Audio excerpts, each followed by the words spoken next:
Assalamualaikum warahmatullahi wabarakatuh. Perkenalkan, nama saya Ibu Mugi Rahayu. Di sini Ibu akan memberikan materi tentang pengorganisasian. Baik, Ibu akan sampaikan materi pengorganisasian. Ini adalah salah satu materi yang berkaitan dengan materi sebelumnya, yaitu leadership atau kepemimpinan.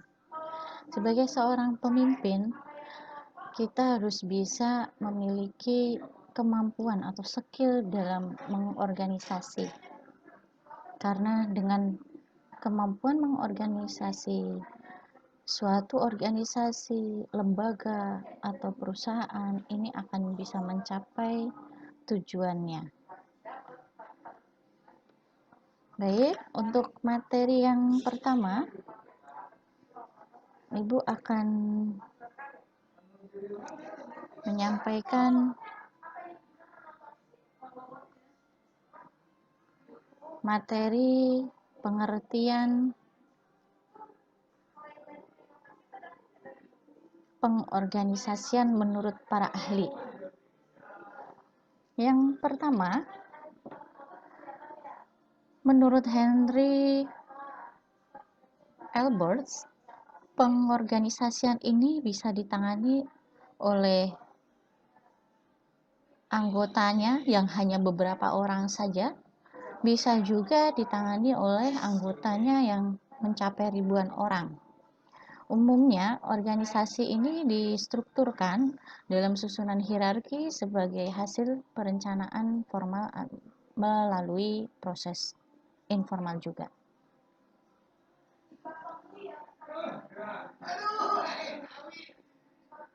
Berikutnya, menurut Hani Handoko, pengorganisasian merupakan suatu proses untuk merancang struktur formal, pengelompokan, dan mengatur serta membagi tugas-tugas atau pekerjaan di antara para anggota organisasi agar tujuan organisasi dapat dicapai dengan efisien. Dan kalau kita simpulkan dari dua ahli yang sudah kita bahas tadi, kita bisa simpulkan bahwa pengorganisasian ini adalah pengelompokan, pengaturan untuk dapat digerakkan sebagai satu kesatuan sesuai dengan rencana yang telah dirumuskan menurut tercapainya tujuan yang telah ditetapkan. Jadi di sini Ibu akan sampaikan bahwa penting sekali pengorganisasian karena sebagai seorang pemimpin dia harus bisa menyatukan atau membuat mengatur orang-orang agar dapat digerakkan sehingga dari cara pengaturan orang-orang tersebut ketika dia bekerja ini akan bisa menghasilkan tujuan yang ditetapkan.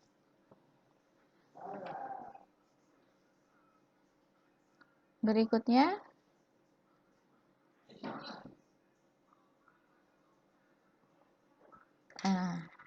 prinsip pengorganisasian ini meliputi 5. Yang pertama, organisasi dan tujuan. Ini artinya sebuah organisasi didirikan pasti ini memiliki suatu tujuan. Nah, ini prinsip yang pertama, artinya organisasi ini harus fokus pada tujuan yang akan dicapai. Prinsip yang kedua, esensi organisasi. Esensi artinya hakikat atau konsep. Konsep organisasi ini didirikan untuk apa? Banyak organisasi yang sudah didirikan dibuat misalnya organisasi dengan orientasinya adalah mencari keuntungan, mencari laba.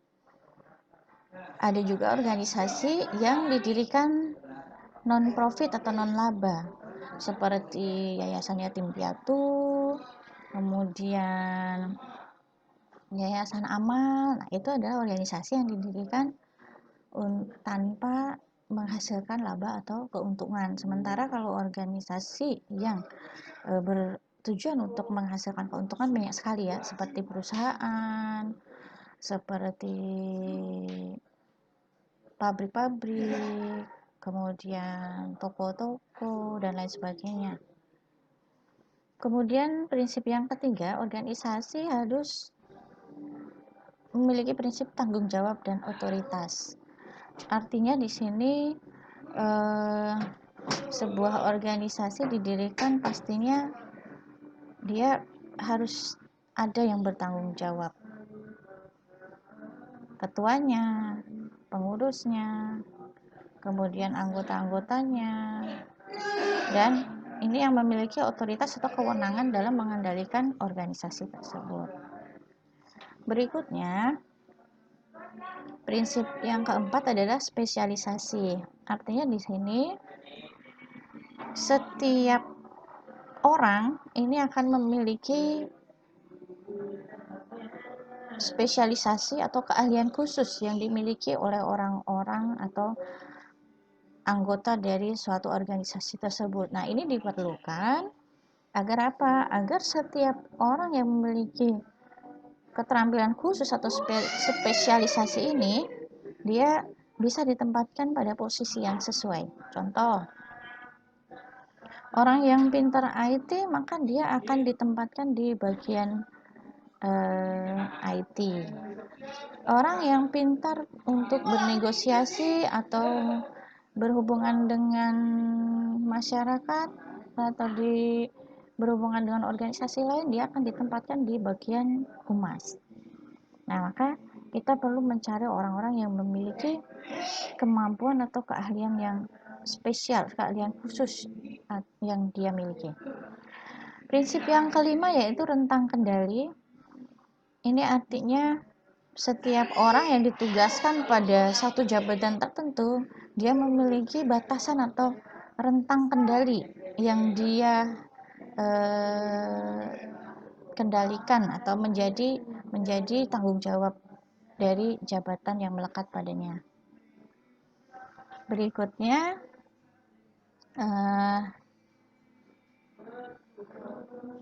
yaitu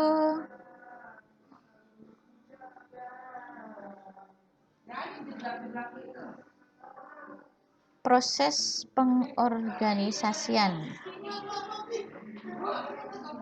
Ini menurut Hani Handoko, proses pengorganisasian ini dapat ditunjukkan melalui 3 langkah atau 3 prosedur.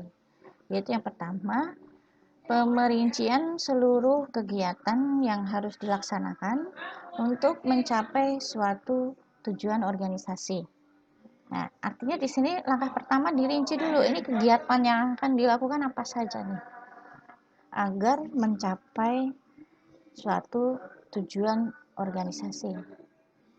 Yang kedua, pembagian beban pekerjaan total menjadi kegiatan-kegiatan yang secara logis dapat dilaksanakan oleh satu orang. Pembagian kerja ini sebaiknya tidak terlalu berat, juga tidak terlalu ringan. Nah, setelah tadi merinci kegiatannya, langkah yang keduanya membagi beban pekerjaan. Ini artinya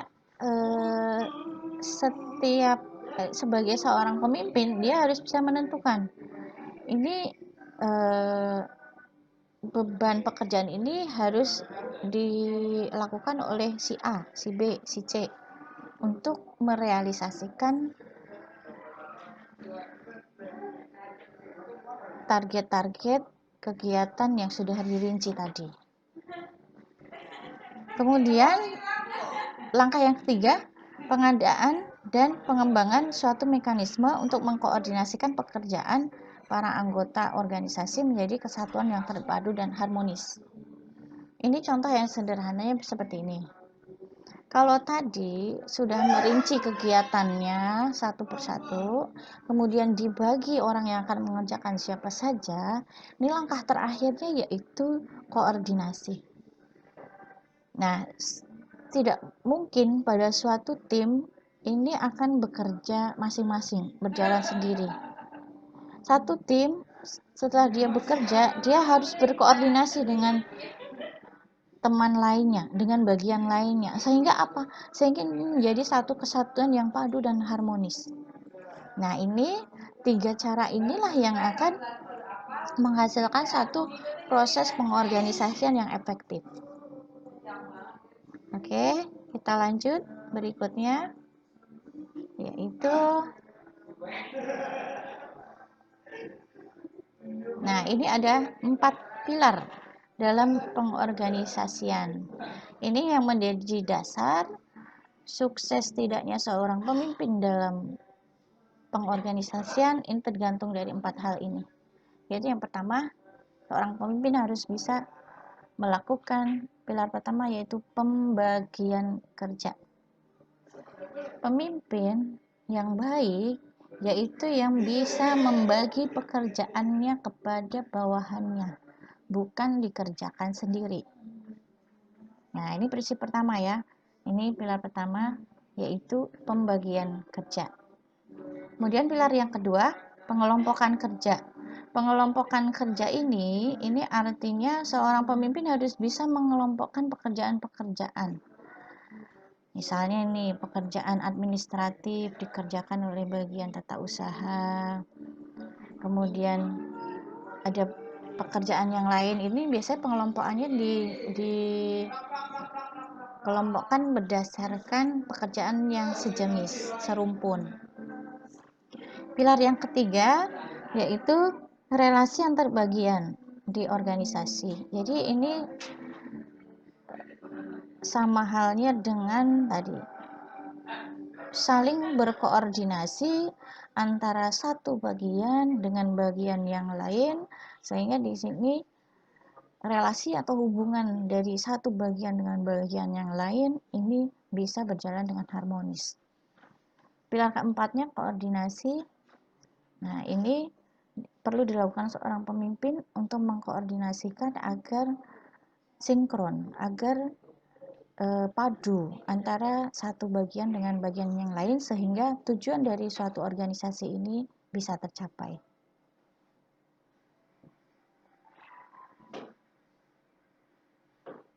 Berikutnya yaitu struktur organisasi. Nah, struktur organisasi ini diperlukan agar kita mengetahui kepada siapa kita harus bertanggung jawab pada sebuah organisasi. Kita bisa memposisikan sesuai jabatan kita, posisi kita, kepada siapa kita bertanggung jawab, siapa bawahan kita, siapa yang setara atau yang sejajar dengan kita. Nah, oke, kita bahas lebih lanjut ya. Struktur organisasi ini menunjukkan kerangka dan susunan perwujudan pola tetap hubungan-hubungan di antara fungsi-fungsi bagian-bagian maupun orang-orang yang menunjukkan kedudukan, tugas, wewenang, dan tanggung jawab yang berbeda-beda dalam suatu organisasi. Nah, faktor utama yang menentukan perancangan struktur organisasi ini yaitu yang pertama, strategi organisasi untuk mencapai tujuannya. Yang kedua, teknologi yang digunakan. Yang keempat, anggota dan orang-orang yang terlibat dalam organisasi. Yang keempatnya adalah ukuran organisasi atau skala organisasi itu skalanya masih besar atau skala kecil. Berikutnya ini ada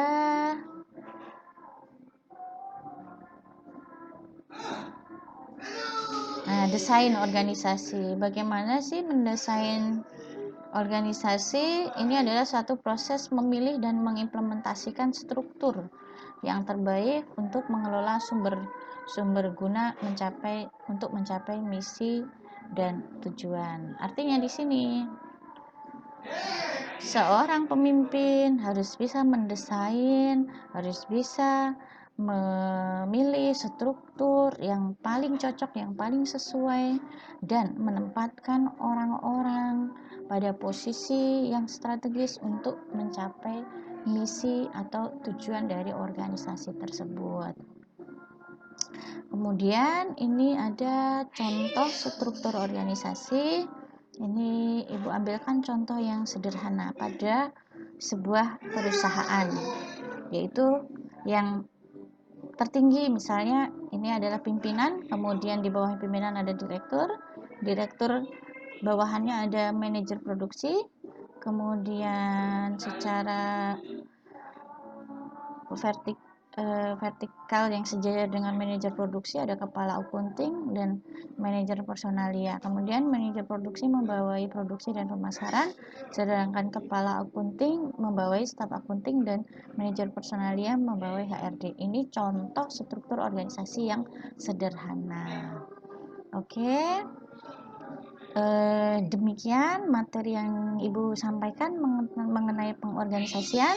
Setidaknya ini akan menjadi wawasan yang mendasar ketika kalian nanti berorganisasi di sekolah, berorganisasi di masyarakat, ataupun berorganisasi nanti ketika di lingkungan kerja. Nah, mudah-mudahan bermanfaat untuk kalian semua. Ibu akhiri sampai di sini. Wassalamualaikum warahmatullahi wabarakatuh.